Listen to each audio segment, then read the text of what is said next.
This is one of the player settings from the game Football Manager. And when we try to assign each player a specific role, apart from the known ones, you would also find roles like these. I bet you've heard these terms from pundits or analysts, but never fully understood them. And these weren't invented where the modern football was born. You'll find its origin in different parts of the world, each with its own unique story. Stories where one role is literally given after a player's name, while others actually mean a movie director and space investigator. Ja, dann hätte ich ja gesagt, ich wäre ein Raumdeuter. And this is not it. Look at this position.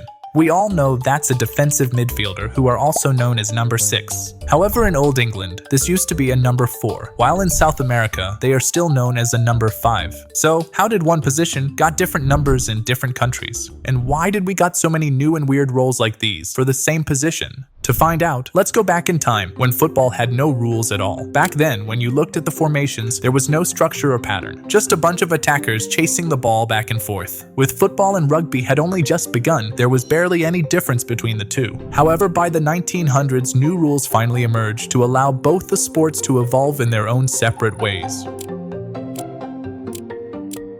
And this gave birth to the first proper formation, the pyramid, where each player was assigned a specific position to operate in. But with the assigned positions, if you look them from the stands, fans found it hard to identify players during the game, and even coaches struggled to instruct them clearly. So to make them recognizable, each positions were given specific shirt numbers from 1 to 11. So now 2 and 3 became the center backs, 4 to 6 as midfielders, and 7 to 11 were attackers. And as football evolved further, there was a growing need for more defensive balance. This led to the rise of the WM formation. So back in England, to turn the pyramid into WM, they pulled their number 5 down and spread out their actual central backs wider. And as the WM slowly evolved into a back 4, their number 6 also joined the 5. And this is why in England, the number 4 became known as the defensive midfielder. But outside of this country, things were different. In much of Europe, the middle and right halfbacks dropped deeper, making the number 6 the main pivot. While in South America, the left and right halfbacks dropped back instead, leaving the number 5 as the pivot. But going back to England, in modern times, you will observe that they slowly shifted toward the continental use of the number 6 as a pivot. However, over time, when you have a structure where each number is tied to a single fixed role, football can slowly become rigid. So back in Italy, they weren't happy with that, and thought, why not adjust the positions in such a way that any type of player could fit in based on their unique skills? And this marked the beginning of multiple roles within each position. And one position that saw the most famous innovations was the number 6. As when we heard the number 6 role in the past, it was always used to look like this. A usual defensive role, whose only job was to act as a second wall of defense and win the ball through tackling and interceptions. And as a result, there was often a missing link between the defense and attack, forcing the center mids to do all the up and down work. So to solve this, the Italians thought, let's play a creative player into the number 6 role instead and make him the main hub of all the attacking passes. And this new version was then called the Regista, which literally means the director of a film. A director whose job is to sit deep, read the whole pitch, and use his vision to decide the next attacking move. So the Regista has more time and space to pick the right pass for the forwards, unlike a number 8, who must first carry the ball, and by then they're already covered by the opposition. And this role was first appeared in the 1930s, when Italy's coach Vittorio Pozzo modified the WM system into a WW, where instead of using a purely defensive center half, he made that player as a creative hub to launch attacks from deep. However, in the modern era, there was no purer regista than Andrea Pirlo, especially when Ancelotti's Milan used him in their Christmas tree formation. However, you might be thinking, isn't that just a deep-lying playmaker? Actually, the deep-lying playmaker was evolved from the regista, adding a more defensive touch. And that's because the regista is essentially a number 10 moved back into the number 6 position. So naturally, he offers less defensive work than a traditional pivot. And that's why Ancelotti had to pair Pirlo with 2 ball winners, even if it meant having less attackers up front. And this was the reason why deep playmakers emerged in modern times, who are basically the blend of registas as well as the ball winners. But the regista wasn't the only unusual number 6 role. Just look at this one. It literally named after this player.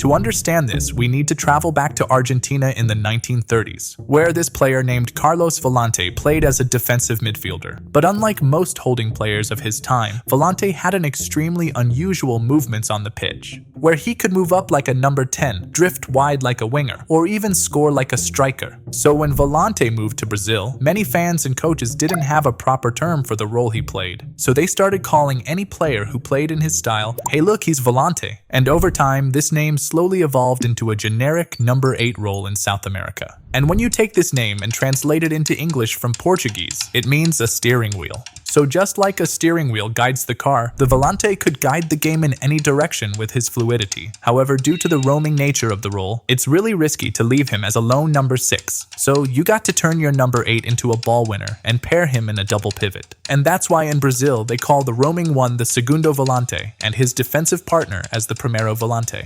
But while the number 6 has evolved into many creative variations, its close neighbor number 8 has faced its own unique problems. When you look at its multiple roles, the box-to-box role was the main go-to selection for teams for many years. But after the 80s, many teams started experimenting with defensive systems like the back 3 and diamond midfields. So the attacking shape started to look much narrower, forcing the fullbacks to push forward and provide the width, leaving a huge gaps behind them. So in 1986, Argentina's coach Carlos Bilardo came up with a solution. He took the work rate of a box-to-box midfielder and moved it sideways. And this role then became known as the Carrilero, which basically means a shuttler who moves side to side. This allowed the fullback to push forward with confidence, knowing the Carrilero would drift wide to cover the space behind. However, unlike the box-to-box mid, who could get into the final third, you could see the Carrilero had a limited attacking range. That meant the team relied heavily on fullbacks for attacking work. As a result, by the 2000s, those same narrow systems started using a more attacking version of the Carrilero, the Mezzala.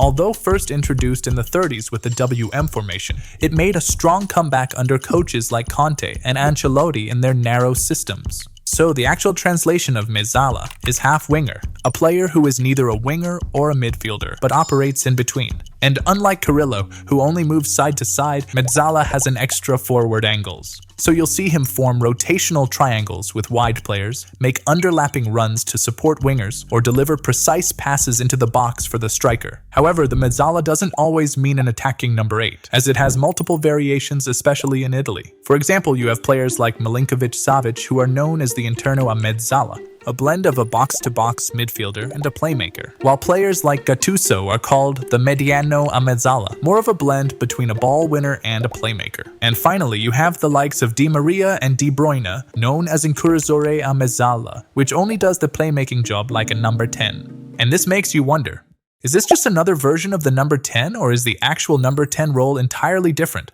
To understand this, during the old pyramid days, the number 10 were basically the forward, playing on the left side. But when tactics evolved into WM, that same position moved deeper and became more central, who linked midfield to attack. So unlike a Mezzala, who is a blend of a creative playmaker and a midfielder, the classic number 10 was actually a blend of a creative playmaker and a striker. But in the 1960s, the rise of Catenaccio and compact defensive systems made this position easy to mark. And as more teams tried back 3 systems, the wingers had to be sacrificed to accommodate the midfield, leaving the striker completely isolated. And as always, the Italians had a solution to this. With the midfield already covered by 3 players, they thought, why not give this position full freedom to act as a second striker, winger, and midfielder? That freedom gave birth to the Trequartista. So you'd see him creating chances from central areas, drifting wide to deliver crosses into the box, and making late runs into the penalty area to score himself. This makes him incredibly difficult for low-block defenses to constantly mark, leading to confusion. And this confusion led the Trequartista to spread outside Italy, even to Latin America, where they called it Enganche, meaning the hook. But the only difference between the two were that the Enganche were a bit less mobile than the Trequartista and are known for their finishing than playmaking abilities. This means that while the Trequartista roams between lines and constantly looks for space, the Enganche simply sits and waits for the ball to come to him. This allows him to conserve his energy, and when the right moment comes, he can go all in and surprise the defense. However, as both the roles put their extreme energy on scoring and chance creation, you would rarely see them doing any defensive work. and as a result, most modern managers started leaving out these roles and instead asked their number 10s to do more off-the-ball pressing, while relying on wide and deep players for extra creativity. So now at this point, we have seen that most of the roles we discussed were mostly invented to solve the problems from the past. Now it's time to move towards the present time. As in 2010, there was one player in Germany who played such an unusual role, even pundits struggled to name his style. And when asked directly to the player, he famously replied, Vielleicht können Sie auch ein Traumdeuter sein. Ja, dann hätte ich ja gesagt, ich wäre ein Traumdeuter. Raumdeuter, which literally means the space investigator. Just imagine a player who is not the strongest, fastest, or even great at dribbling, and yet he consistently scored around 20 goals per season for almost a decade. And this is because the football meaning of a space investigator is actually a player who uses his intelligence and awareness to investigate spaces around the pitch. And this is where Müller is gifted immensely. So unlike Trequartista, who uses his freedom to go where the ball is, if you are a Raumdeuter, instead of moving where the ball is, you would isolate yourself from the crowd and move into areas where the ball can easily come to you. This makes you present in the right place, at the right time to score goal. That my qualities to get in the right space to the right time maybe is the space interpreter, but yeah. However, unlike the Trequartista, this role requires an immense level of brain power like a chess player, and that is why this role was specifically described by the player himself. But thanks to its popularity, Müller's Raumdeuter has been included as a winger role in Football Manager since 2018. So, at this point, when we step back and look at the evolution of roles from the numbering up to the Raumdeuter, it's clear that most innovations have focused either on midfield or attack, with little to no attention given to the back line for years. But the modern football is finally breaking that rule. For example, in 2015, fullbacks started drifting inwards to play as number 6s, and this was when Pep introduced inverted fullback at Bayern. And when Pep moved to England, his inverted fullbacks evolved into attacking playmakers to help him into his newly invented box midfield. However, after 2020, with the departure of his key inverted fullbacks, he no longer had players who could execute the role to perfection. So Pep started looking out for new solutions. And fortunately, around the same time, there was a new trend of center backs making overlapping runs like this. Campbell Rice, bash him again.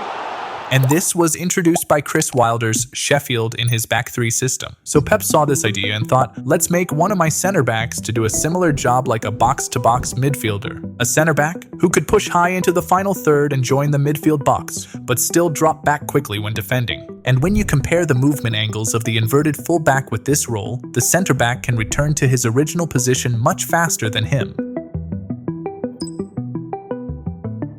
And that's just one example of how small tactical shifts can have huge impacts. Solutions like this show how football has continually evolved by facing the challenges of old systems and replacing them with smarter, more effective ones. It began in pure chaos, then came the numbering, which evolved into creative roles. And now we're heading back towards chaos, where it's almost impossible to define a player's identity with just one name. And that's the beauty of it. The game keeps swinging between discipline and freedom, because no system or roles are perfect forever. One day, the roles we celebrate now will seem outdated, and somewhere a new weird role will be born. After all, the football we know today is nothing like what fans saw 100 years ago. And 100 years from now, it might be just as unrecognizable to us. And that's what makes this game beautiful.